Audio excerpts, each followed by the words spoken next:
my father-in-law was very, very sick, and he had 3 sons, and it was clear, finally, that he was dying.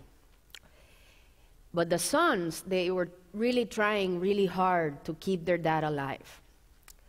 Then it was the girlfriend who really sat beside him every day, every day, every day. One day, the girlfriend decides that she wants time to accept an invitation to go to brunch. And I got there, and it was the little brother in the room, and my father-in-law, he started, it was like a very big movement.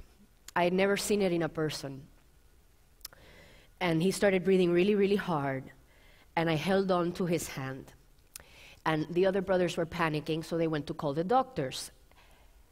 And I felt so embarrassed, because I didn't want to say it out loud, but in my head, I was saying, it's okay.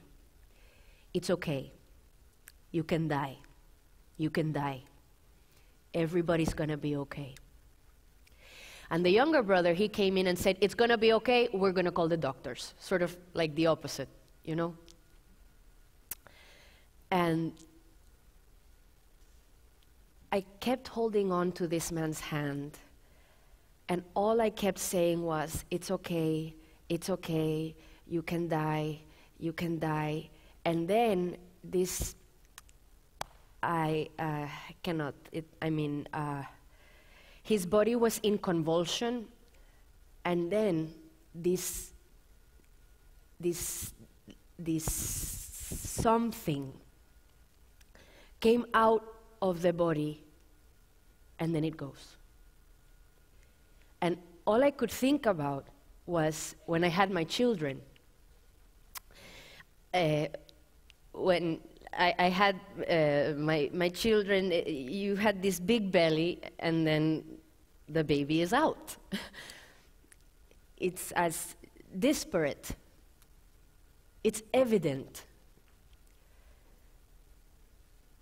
And then the girlfriend came in, and she was completely devastated, completely, and she wouldn't stop crying. And I turned to her, and I said, you know, look, if you had been here, he would have been unable to die. And you have to know he needed to die.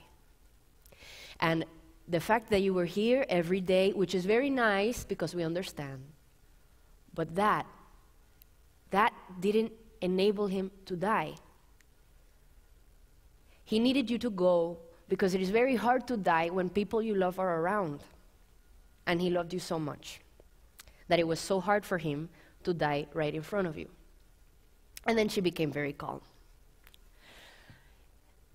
It is not something you can see, but there is a very clear detachment of something in the whole room. Like in the whole room. It's a volume. That's all I can say. It's quantifiable. It's like seeing a storm or a cloud. You can't really see it, but you know it's there. And there was something there, and then it left the body. So there is something in between. There is something extra, I mean. There is something in between you are alive and then you're dead. There is.